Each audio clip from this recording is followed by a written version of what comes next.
Welcome back to our channel all-in-one hashtag subscribe to learn. I hope that you all are fine at your home, and it's my humble request to follow the COVID guidelines so that you can prevent yourself as well as your family from the COVID infections. So now let's move to our topic. As you know that from this video we are going to start the arithmetic mean topic. We have already started the chapter statistics, and today we are dealing the 7th number section, but in this video we are going to start the arithmetic mean part. Means before this video we have already deal with the all the graphical representation of this chapter, that is statistics. So now we will understand the arithmetic mean and we will learn about the basic question based on arithmetic mean. First of all, we are going to understand the arithmetic mean. The average of a given set of number is called the arithmetic mean, or simply the mean of the given numbers. यानी arithmetic mean या फिर mean हम किसको कहते हैं कि average निकालना, किसी भी नंबर का जो सेट गिवन है उसका एवरेज निकालना। इसका हमें एक फॉर्मूला भी मालूम है, mean is equal to sum of observation by number of observation. यानी जितने ऑब्जर्वेशन हैं उन सारों को सम कर देना है, और वो सारे का सम करने के बाद जितने ऑब्जर्वेशन के नंबर हैं यानी 5 हैं या 6 हैं जो भी हैं, उससे हम लोग उसको डिवाइड कर देंगे। जैसे एक एग्जांपल यहाँ पे फॉर्मूला बेस्ड के लिए आपको बताया गया है कि the mean of n observation, यानी नंबर कितना ले लिया कि एन, जितना भी हो x1 x2 करते करते xn तक। तो हमें अगर मीन निकालना है जिसको x के ऊपर डैश से शो करते हैं, तो हम लोग क्या करेंगे x1 प्लस x2 प्लस लेकर के इसको xn तक जाएंगे और डिवाइड करेंगे n से, क्योंकि टोटल नंबर कितना है ऑब्जर्वेशन का n है। उसी तरीके से यहाँ पे आप फार्मूला में एक सिंबल देख रहे हैं, मैं आपको यहाँ पे अच्छे से फार्मूला दिखा दूँ। तो यहाँ आप सिंबल देख रहे हैं, इस सिंबल में ये जो ई के जैसा लिखा हुआ है वो क्या है, वो सिग्मा है। सिग्मा मतलब समेशन होता है, इसलिए समेशन किया गया। और i equal to 1 to n तक, यानी कि जो यहाँ पे x है वो i से लेकर के n तक होगा, और यहाँ पे x i डिनोट कर दिया है। तो ये हम लोग सिर्फ फार्मूला को थोड़ा सा बनाने के लिए, थोड़ा समझाने के लिए ऐसा यूज़ करते हैं, और इसीलिए हमने यहाँ पे इस तरीके से लिख दिया है। ठीक है फ्रेंड्स, और इसीलिए ऊपर वाले को बताया आपको कि sigma i equal to 1 into the n, यानी सिग्मा i इक्वल टू 1 से लेकर के n तक। तो और एक्स आई यहाँ पर है, यानी i का वैल्यू 1 से लेकर के n तक होगा। उसका मतलब और कुछ नहीं, बस इतना ही है, x1 plus x2 plus x3 लेते करके xn तक। ठीक है, ज़्यादा बातें क्लियर होंगी क्योंकि डायरेक्ट फॉर्मूला देखेंगे तो आपको लगता होगा ये क्या आ गया, इतना सिंपल अर्थमेटिक मीन था। तो ज़्यादा कुछ नहीं है, बस बेसिक क्वेश्चन को हम लोग डिस्कस करते हैं, ऑलरेडी आप समझते जाएंगे। फर्स्ट नंबर बेसिक क्वेश्चन कह रहा है the height of 5 players are 153 centimetre, 140 centimetre, 148 centimetre, 150 centimetre and 154 centimetre respectively. Find the mean height per player.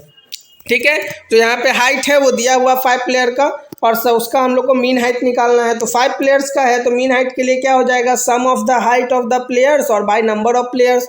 तो सम ऑफ द हाइट मतलब 153 प्लस 140 प्लस 148 प्लस 150 प्लस 154, सबको add करना है। Divide कितना से करेंगे, 5 से, क्योंकि टोटल प्लेयर कितने हैं 5। तो 5 से डिवाइड कर लिया, सबको ऐड किया तो 745 डिवाइडेड बाय 5 हो गया 149। तो इस तरीके से जो एवरेज मीन हाइट होगा इस पूरे पांचों प्लेयर्स का वो हो जाएगा 149 सेंटीमीटर। सेकंड नंबर मीन पे आते हैं क्वेश्चन में, find the mean of the first 6 prime number. तो इसमें ज़्यादा कुछ नहीं है, बनाना सब काफ़ी ईजी है। सबसे बड़ा क्वेश्चन है कि फर्स्ट 6 प्राइम नंबर कौन सा है। तो प्राइम नंबर कौन सा होता है जिसके फैक्टर्स का संख्या जो है वो, यानी फैक्टर्स का जो नंबर है उसके कितने फैक्टर्स होने चाहिए, 2 होने चाहिए। 2 होने चाहिए, 2 से ना कम होना चाहिए ना 2 से ज़्यादा होना चाहिए। तो 2 फैक्टर्स कितने होंगे, 2 से होंगे। बहुत सारे बच्चे 1 को भी प्राइम नंबर कहते हैं। 1 प्राइम नंबर नहीं है क्योंकि उसका फैक्टर जो है वो सिर्फ 1 ही है, यानी 1 ही है, ओनली सिंगल फैक्टर है, इसलिए वो प्राइम नंबर नहीं हो सकता। तो इसलिए प्राइम नंबर क्या होगा, 2 होगा, 3 होगा, 5 होगा, 7 होगा, 11 होगा और 13 होगा। उसके बाद मीन निकालने में कुछ नहीं है, बस सारे को ऐड कर दीजिए और 6 से डिवाइड कर दीजिए। सारे को ऐड किए तो 41 और 6 से डिवाइड किए तो हो गया 6.83। तो इस तरीके से हमने मीन निकाल दिया कितना, फर्स्ट 6 प्राइम नंबर का। अब आते हैं क्वेश्चन नंबर 3 पे। क्वेश्चन नंबर 3 कह रहा है the mean of 40 numbers was found to be 38। Later on it was detected that a number 56 was misread as 36। Find the correct mean of the given number. अब इसमें क्या कहा गया, इसमें कहा गया कि टोटल 40 नंबर्स हैं, उसका हमने मीन फाइंड आउट किया तो वो कितना है, 38 आया था। और बाद में पता चला कि जो 56 नंबर था उसको हम लोगों ने गलती से 36 ले लिया है। तो अब यहाँ पे करेक्ट मीन क्या होगा, तो सबसे पहले हमें ये निकालना है कि कैलकुलेटेड मीन कितना है 40 का, तो 38 है। यानी जो कैलकुलेटेड सम होना चाहिए सारे नंबर का वो कितना हो जाएगा, 38 इंटू 40, जो कि हो गया 1520। ठीक है, 1520। तो इस तरीके से हमें क्या पता चल गया, हमें पता चल गया कि टोटल जो सम होना चाहिए था वो 40 नंबर्स का वो कितना होना चाहिए, तो वो होना चाहिए था 1520। अब मेन डिफरेंस क्या है कि यहाँ 56 डिटेक्ट किया गया और पहले ये 36 था, यानी 36 हमने ले लिया था और 56 होना चाहिए। तो जो 36 हमने लिया वो हम इसमें माइनस कर देंगे और जो 56 होना चाहिए वो उसमें ऐड कर देंगे, यानी 20 का डिफरेंस होगा। यानी जो न्यू सम होना चाहिए वो, जो सही सम होना चाहिए, करेक्टेड सम, वो 1540 होना चाहिए। जो देखिए हमने यहाँ पे किया है, corrected sum of these numbers is equal to 1520 minus wrong item plus correct item. तो 36 माइनस और 56 ऐड, यानी हो गया 1540। अब इसको करेक्टेड मीन निकालने के लिए फिर 40 से डिवाइड कर दिए, जो कि हो गया 38.5। तो इस तरीके से फ्रेंड्स हम लोगों ने काफ़ी ईजी तरीके से 3 नंबर क्वेश्चन तक डिस्कस कर लिया, वेरी इजी क्वेश्चन को। अब आते हैं क्वेश्चन नंबर 4। ये भी काफ़ी बेसिक क्वेश्चन है, काफ़ी इजी क्वेश्चन है। इसमें क्या देखते हैं, the mean of 16 numbers is 8। If 2 is added to every number what will be the new mean. यानी 16 नंबर का मीन जो है वो 8 है, ये हमें पता है। हमें बस ये बताना है कि अगर उसमें दो अगर सारे नंबर में ऐड कर दिया जाए 2 + 2 + 2 +, तो नया मीन क्या हो जाएगा।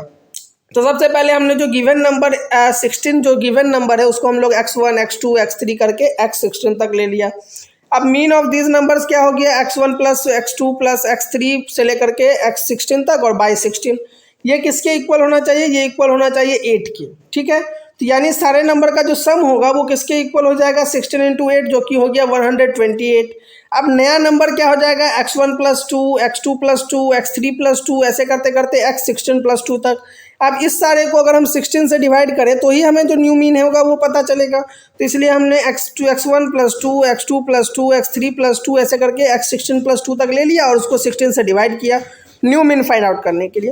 अब अगर हम 2 वाले पार्ट को अलग कर लें और x1 वाले पार्ट को अलग कर लें तो क्या होगा, x1 + x2 + x3 + x16 तक, और इधर 2 को अगर ऐड करते जाएँ तो 32 तक।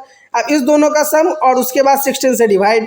अब देखिए x1 + x2 + x3 से लेके x16 तक का वैल्यू हमने फाइंड किया है यहाँ फर्स्ट इक्वेशन में, जो कि है 128।